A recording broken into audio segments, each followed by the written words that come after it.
The fight for Oromia, spearheaded by the Oromo Liberation Army, OLA, is intensifying day by day.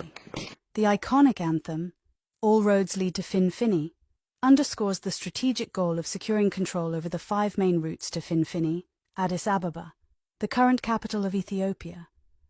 Should the OLA succeed in controlling these crucial routes, it would signify the demise of colonial Ethiopia and herald the liberation of Oromia and its people.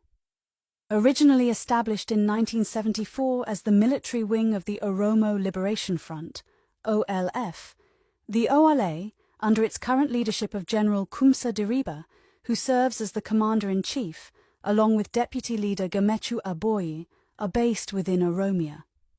In contrast to its predecessor, which had its OLF leadership and OLA fighters situated in a hostile third country, the current OLA has its high command and political arm, OLF, based in camps throughout Oromia. Despite decades of pleas from the Oromo people for the recognition of their basic human rights in Oromia, the international community and the Ethiopian government have largely ignored these calls. However, a notable shift has occurred due to the OLA's military success throughout Oromia.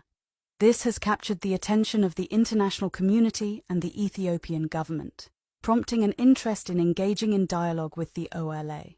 With control over a significant portion of Oromia, the OLA conducts training for its recruits in various camps in Oromia, free from interference by the Ethiopian National Defense Forces. Over the past 12 to 15 months, the OLA has reported an average of 2 defections per day from the Ethiopian National Defense Forces, particularly among members of Oromo origin. In response to this trend, the Ethiopian Defense Force is on high alert, fearing substantial defections from its Oromo origin members to the OLA. As a precautionary measure, the Ethiopian Defense Force has undertaken actions such as disarming, arresting, and killing numerous members in an attempt to stem the tide of defections. Backed by the majority of the Oromo people, the largest ethnic group in Ethiopia, the OLA operates with a structure more akin to a professional military than a guerrilla group.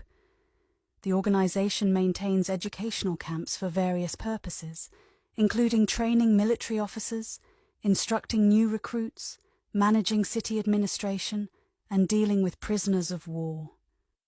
Over the past 5 years, the OLA has significantly bolstered its ranks.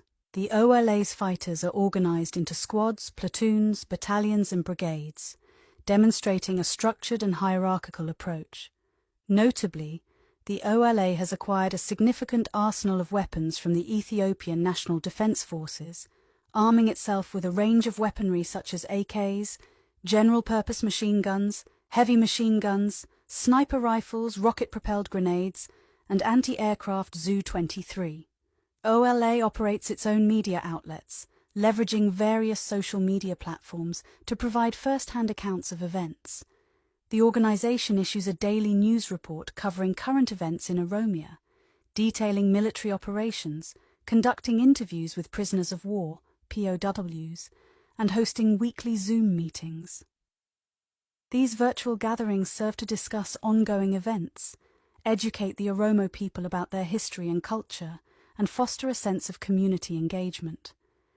As the Ethiopian government grapples with a loss of control in the Tigray region, compounded by repercussions from its alliance with the Eritrean government and the emergence of extremist Amhara militiamen created to combat the Tigray Liberation Front, TPLF, its influence further diminishes in the Oromia and Amhara regions. In a changing global landscape that leans away from globalization, the inevitability of a free Oromia becomes apparent. However, the United States' heightened efforts to support colonial Ethiopia raises questions. Over the past 3 decades, East Africa has witnessed a departure from colonial-drawn borders toward the establishment of smaller, ethnically defined nations.